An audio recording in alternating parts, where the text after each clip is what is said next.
is breaking news from the Las Vegas Review-Journal. Sponsored by Michael Gaughan's South Point Hotel, Casino, and Spa. 3 to 10 years in prison. That's what a Las Vegas judge could order former Raiders wide receiver Henry Ruggs to serve following a fatal crash which killed a woman and her 3-year-old golden retriever. It all starts now in the Las Vegas Review-Journal live. Hello and thank you for joining us. James Schaefer here with you live as we are waiting for the sentencing of the former Raiders player fatal DUI case.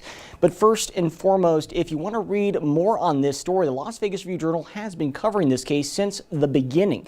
Check out those stories online where the LVRJ has a special page on our site exclusively with our Ruggs coverage. Now, as we continue with our coverage today, it is our plan that we'll be cutting into the courtroom, as you can see just alongside me, at any moment with sound. We have heard that several members of Tina Tintor's family could speak today, as well as a brief comment from the judge during the sentencing. Ruggs himself may also speak at some point. As we said, we are expecting the judge to hand down a sentence of 3 to 10 years in prison for Ruggs. This comes after a plea deal was struck in May. We don't know the exact amount of time that Ruggs is facing in prison until after we hear from Tintor's family and possibly a statement from Ruggs and the judge. For the court's information, I have one victim speaker this morning. Who is it? It is victim's mother, Brianna Kamazik. She will I believe we're going to cut in with sound right now. We should be hearing that sound right now from the courtroom. She will be having someone read her statement for her, but she is present with him today. Yeah, no issue with that at all. She'll be permitted to go last. Mr. Ruggs, your attorney will have an opportunity to address the court. Is there anything you'd like to say first? Would you prefer you? What? I don't care. Come on up here with me.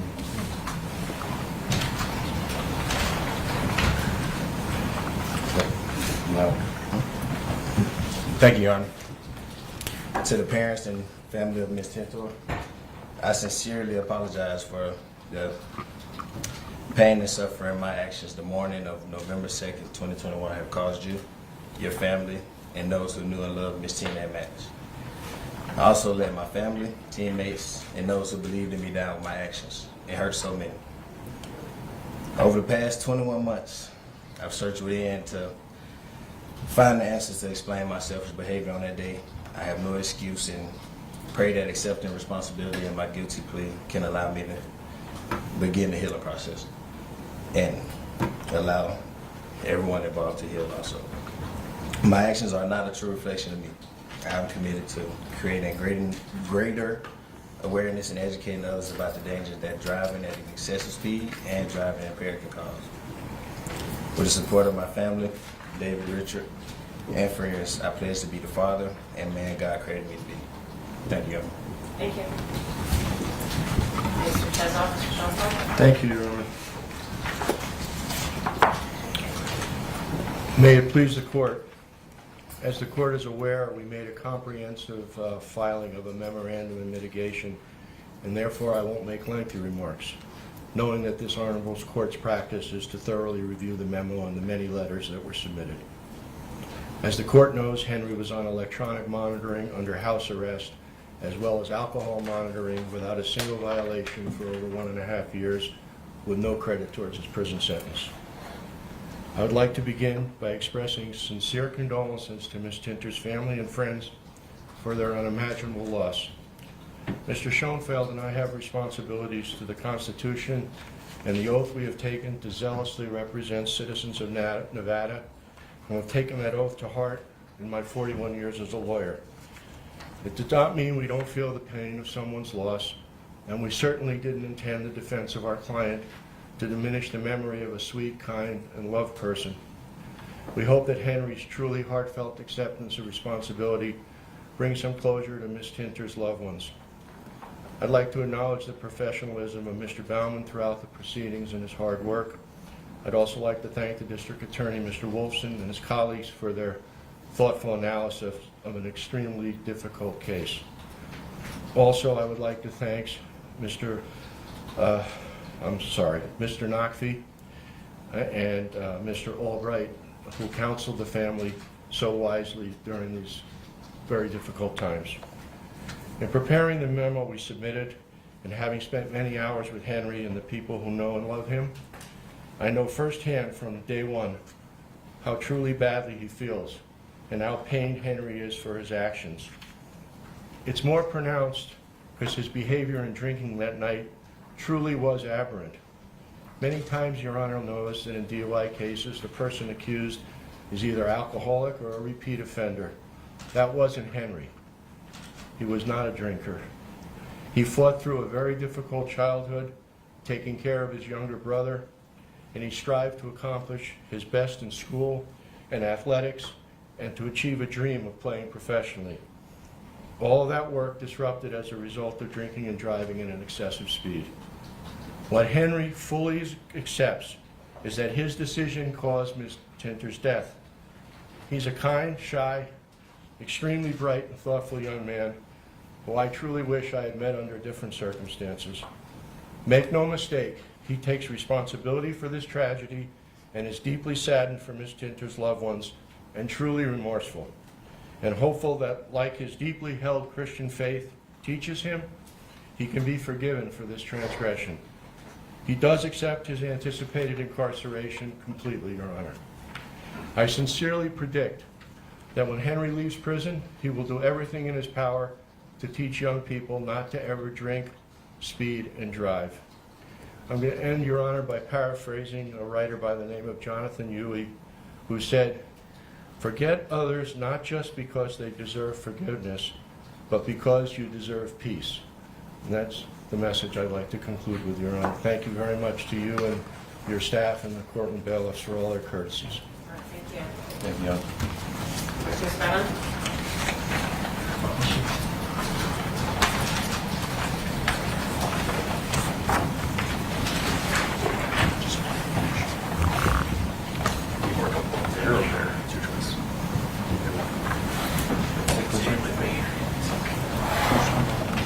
Okay if they stand with me, Your Honor. Of course. Thank you.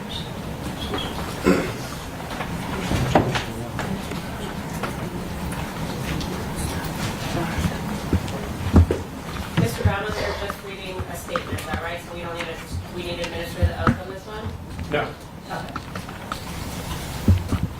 Good morning, Your Honor, members of the court.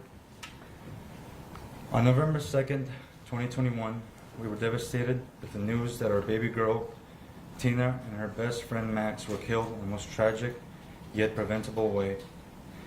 Every parent's worst nightmare is to create a beautiful child just to give them, just to have them taken away at the hands of another's negligence. There are very few words to explain the feelings of losing a child. It is a pain we feel every day when moments pass or we anticipate her presence, just to be reminded that she will never be there. To have only the memory of what it was like to hug and embrace her, knowing we will never be able to kiss her on the forehead or tell her how much we love her and how absolutely proud of her we are. Our Tina was special to us in that she was unlike any other. Her perspective on the world made everyone around her better. She was the type of person who would bring in stray animals because she could not imagine leaving them in distress. When Tina got Max, he couldn't have known how much love he was going to feel and how lucky he was to have her. She only saw the beauty in life and in every soul. Tina made it her responsibility to help the community and selflessly gave anything she could to those who needed it more than she did. Every day we are reminded that her beauty has been stripped from the world and her kindness has been stopped from touching the lives of others. Every time we think of our Tina, we imagine how much better the world would be if more people embodied her spirit. Our loss has been difficult to bear. However, the loss that we have felt has been returned in blessings with more love, support, and kindness from the community that we could have ever asked for. We pray that Henry Ruggs is blessed with the opportunity to be able to watch his beautiful daughter grow into the amazing woman she can be. And we pray that this terrible accident inspires positive change in the world. From the bottom of our hearts, we absolutely love and appreciate all members of our church, Raider Nation, the City of Las Vegas community, support, and every individual who has shown up to remind us that we are not alone, and that Tina and Max are not alone. As her parents, we are honored to have been a part of Tina's life, to know her, to watch her go about the world, and we will forever wish our time was not cut so short. We pray that we all take away the importance of looking out for one another, remembering everyone you meet is another human's loved one. And we pray that we can all move forward in caring for each other with consideration, compassion, and love. Thank you again, and God bless.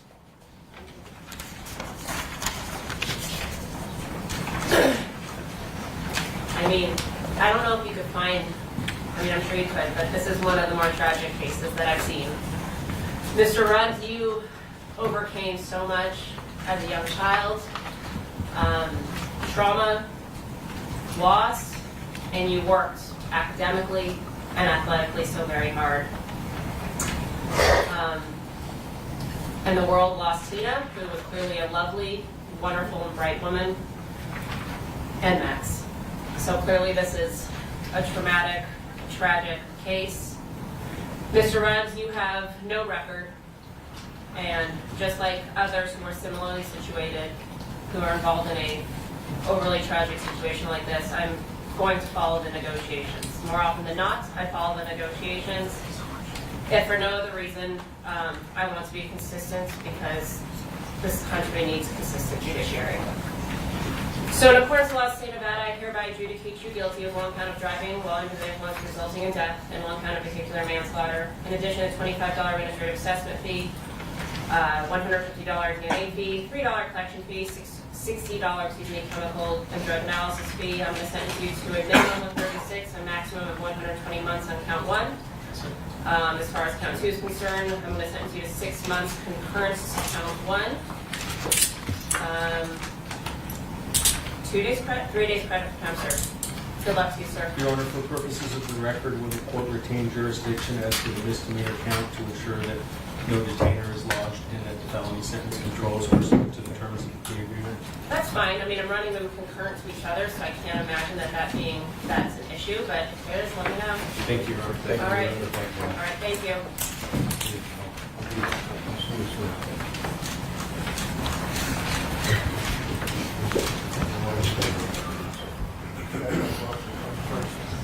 That's Ruggs leaving the courtroom in handcuffs, and we are just now hearing these details from the family, saying how sad the situation is, how much Tina Tintor meant to them. It's talking about the fact that they'll never be able to kiss her again, and how wonderful of a person she was. The interesting note here was we were expecting to hear some sound from the judge, Jennifer Schwartz, and we did end up hearing that sound. The interesting thing I want to note about that is that there was some lamenting there. You could hear it in the judge. She said she wants to stay consistent. She wants to remain consistent with the current plea deal. And that's interesting. We noted that there might be a chance for Judge Jennifer Schwartz to add her own a voice to this, saying that after the plea deal, 3 to 10 years might be not enough for these charges. However, this plea deal supersedes that, and she wanted to stay consistent with those details. But let's go ahead and take a look at those charges. So those charges as they remain that Ruggs was facing altogether before the plea deal, and I said we're going to look at this just to provide context from where the charges were initially and how they were brokered to a plea deal we are seeing today. Initially, those charges were 1 count of DUI resulting in bodily harm, 1 count of DUI resulting in death, 1 count of possession of a gun while under the influence of alcohol, and 2 counts of reckless driving. That is not what the plea deal ended up being.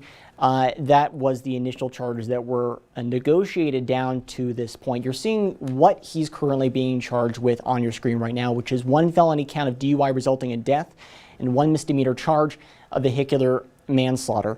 So this is interesting because we also heard 126 months. Now we were expecting 3 to 10 years, and we saw that from Jennifer Schwartz. She said 126 months, which is about 10 and a half years for these 2 charges. We discussed about how initially, this was many charges. This was 5 charges, but now it's come down to these 2. Let's take a look at some of the statements made by Ruggs. He was able to address how apologetic he was and how sorry he was for the situation involving in connection with the fatal crash on November 2nd. A couple quotes here. He said, "I sincerely apologize." He said that he's had a lot to reflect on after 21 months and that he hopes to begin the healing process. He said that I pledge to be the father and the man God intended me to be. We were expecting this apology from Ruggs, and it was of note hearing this apology. This is the first time we've actually heard that apology on camera. Ruggs has been speaking through his attorneys when he's been in these courtrooms for different motions being heard. We mentioned he's been under monitor for 21 months. That has been the case. That was a part of this. That was not factored into the amount of time. These 21 months was not factored into his sentencing.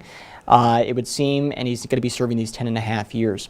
Another statement was that made by Ruggs' attorney, David Chesnoff. A couple statements that he made. He said he feels the pain of the family. This is him speaking on behalf of Ruggs and Mr. Schoenfeld as well, the other attorney representing Ruggs, saying that Ruggs, he described him as a kind, shy, bright young man, and said that Ruggs is truly remorseful. That was a statement on behalf of the legal team. He said Ruggs is asking for forgiveness from the Tintor family, and that he ended up quoting at the very end a quote from the author Jonathan Dewey, trying to illustrate that apology even more so. After David Chesnoff, we ended up hearing from some of the family. Now, we knew we were going to hear from, possibly, I should say, we knew that possibly we were going to hear from 3 family members. That was Tina Tintor's mother, Tina Tintor's father, and Tina Tintor's uncle. Now, we don't exactly know who exactly spoke during each one of those speeches. There was 2 speeches that I counted, and we will get those details for you after. We're actually also going to be waiting for possibly a comment from family and from the legal team and possibly the district attorney's office after this has happened. Our videographer, Justin Samana, is leaving that courtroom and going to be getting that for you to see live. Let's go back to what the family had to say. The family, again, we don't know which exact family member spoke. Before all this happened, we had spoke to Tina Tintor's uncle, who had some brief things to say about the wonderful girl, Tina Tintor, talking about their family. Said that Tina Tintor was very smart, that she initially wanted to go into medicine, ended up going into information technology. After she died and her dog Max died, she left behind 1 other dog and 3 cats. The uncle speaking a little bit about how their family had come from Eastern Europe and how they had come from the former Yugoslavia, and they had escaped their native Croatia and moved to Serbia before they immigrated to Las Vegas. The uncle saying that his niece loved animals and left behind another dog and 3 cats, as we mentioned, and when she was younger she wanted to study medicine, but later shifted her focus into the career of information technology. After approval from Clark County and the homeowner who owns the wall, this is near the accident scene facing the thoroughway, a artist with the moniker Latin Artist ended up making this mural, and you'll see this mural next to me here. It's a colorful portrait of a pensive Tina Tintor posing behind a joyous Max. Near the mural, there are also flowers, along with other mementos, and a solar-powered lights rest aside a pit made out of bricks. A large, bright tinted rock is adorned by a sunflower. It's a mural that we believe is still up, and the owner of that lot did make it a point that they were okay with this happening and that this mural still remains. This has been an interesting case all the way around. If we can just talk a little bit about how we got here while we're still waiting on that sound, let's talk a little bit about the crime scene if we can. We'll be getting some of those details. So this happened back on November 2nd. And what you're seeing right now is body camera footage from the officers responding to the scene. We were able to get some sound from that. This is video that we have not yet shown on our live stream. It's a bit striking, and we do want to warn viewers that are uncomfortable watching this. Now, this was the night of the accident when Henry Ruggs drove his vehicle into the back of Tina Tintor's car. You can see smoke billowing out of the vehicle that Tina Tintor was in. She was in that car. She was in the front seat with her dog Max in the back seat. The details of this case as they've continued have been Well, let's just say we have been following this case as it's continued, and that doesn't stop. That doesn't mean our coverage stops here. We will be following any updates as Ruggs serves his sentence. Our team will be publishing stories online and in the Las Vegas Review-Journal newspapers as updates become available. Be sure to catch our wrap-up of today's events on tonight's 7 at 7 p.m. newscast, where we get more insight into the aftermath of the sentencing. And remember to check out our digital newscast, 7 at 7, airing weekdays at 7 a.m. and 7 p.m. and once in the morning for 7 a las 7 en Español. Thank you so much for joining us. We will see you next time. You've been watching breaking news from the Las Vegas Review-Journal, sponsored by Michael Gaughan's South Point Hotel, Casino, and Spa.